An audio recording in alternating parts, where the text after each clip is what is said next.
So today we are finishing up our final installation on this little mini series that we've been in, talking about the Trinity. 3 weeks ago, I gave you an overview on what is the Trinity, why is that doctrine important. And then a couple weeks ago, we talked about the Holy Spirit. Last week, we talked about God the Father or Mother, whichever of those terms you are more comfortable with. Today, we're turning our attention to the Son as we kind of round out this essential doctrine for Christianity. When we think about God the Son, this might be for many people the thing that they most clearly associate with who God is. I mean, think about it. We've got Jesus in the gospel accounts. Whenever we're talking about the work that God is doing in the world, frequently we're tying that back to the pictures and the images, the accounts of what Jesus is doing that we get from the Gospels. Our Christian holidays center around things that are markers in Jesus's life, right? Christmas being a celebration of Jesus's birth and the incarnation, Jesus's death and resurrection being commemorated at Easter. Iconography of the cross is ubiquitous. Regardless of whether you're religious or not, there are crosses everywhere. These ancient Roman torture devices that have become emblematic because of how widespread Christianity has become, and they are now fashion symbols and things that you see posted along roadsides, on gravestones, all over the place. So when we think about Jesus the Son, there's a lot of baggage, if we can be so bold as to say that we are bringing into the conversation with us. Most people have some kind of thoughts or opinions about Jesus and who he is and what that means for humanity. And so it's important for us to look at tradition and to help us shape our thoughts around those things. The tradition holds that Jesus the Son is both fully human and fully God, not 50-50, not Jesus was God and then became human and then became God again. Those are all different things that ancient people believed to be true, and most of our earliest Christian theology actually emerges from debates around what is going on with Jesus. The church fathers held a number of councils during which leaders from different churches, which at that point were bound by cities, not by denomination, gathered together to kind of argue about how exactly they saw Jesus and what were the ways that people were talking about Jesus in their communities, and how in alignment were those with the tradition that had been passed down at that point largely in verbal capacities, stories spreading from congregation to congregation. It's during these councils that we start to see these splits emerge. So they held these councils bound by cities where they would gather together all of these different bishops and different leaders in the church to discuss what are the ways in which we're talking about Jesus and what is in alignment and what is not.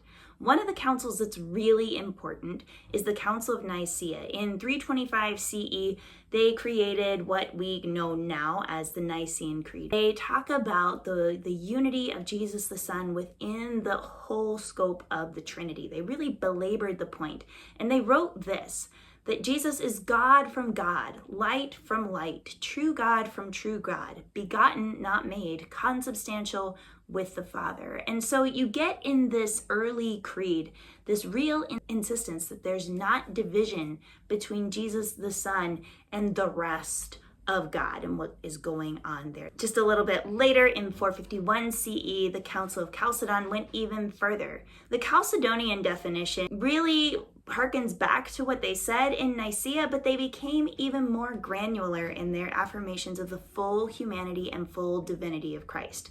The Chalcedonian Creed lists 4 negative statements in order to affirm a reality about Christ, that Jesus is fully divine and fully human, without confusion, without change, without division, and without separation. These kind of 4 without statements become incredibly important, that the nature of Jesus isn't confused with his human nature. It isn't a changeable aspect of who he is, and there's not a division, right? It's not like different hats that the Son is putting on or any separation. So you might be thinking, why does this matter? Why would I care about what these ancient Christians were fighting about, arguing about, sometimes coming to blows over their thoughts and their perspectives on this? It matters because of the way that then we view our own place in the story of what God is doing. When we talk about Jesus holding together this full humanity, full divinity, what happens then as we affirm both the person and the work together in that is that we're talking then about the mediation of the divine to humanity. If you think about a mediator in our human understanding, right? Things that we could see or think about in the world today, you might have a mediator in like a legal setting around a divorce case. The mediator is kind of this like party that goes between, right? That kind of helps bridge that gap that is really difficult to bridge, that has, how do we reach the best possible outcome in this situation? In the incarnation of the Son, right? This taking on flesh of the Son, God gives of God's self to humanity in what the ancient church fathers and theologians would call a hypostatic union between divine and human natures in the person of Jesus Christ, this fully human and fully God. And because there's no diminishing of the Son's union and communion with the Father and the Spirit, and this happens even as the Son binds himself to what T.F. Torrance names the, quote, actual conditions of our estranged humanity, where we are in conflict with God.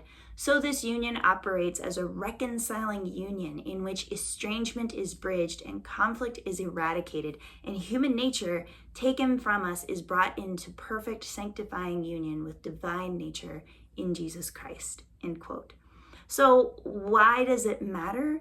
Well, because all of the broken or tumultuous parts of our lives, the conflict and estrangement, that like ache that just exists, this human condition, that then gets caught up into who God is, right? Gets caught up into the divine in the person and the work of Jesus Christ. It's important also that rather than focus solely on the death of Christ as essential for salvation, which is often the way it's framed, particularly in Protestant evangelical churches, Torrance locates the essentialness of incarnation in the work of atonement. That it's not just important that Jesus died, it's important that Jesus lives. Womanist theologians also critique an emphasis on the incarnation, death, and resurrection of Christ while glossing over his ministry and his life. That Jesus was born and died and resurrected all matter, but also it matters that Jesus lived and how he lived. Jesus shows us what it means to be human. And since his very being binds together the divine and the human, he also redeems our humanity. This redemption doesn't have any kind of limits. There's no outsiders who are beyond God's reach because of the way that Jesus holds his humanity and divinity together.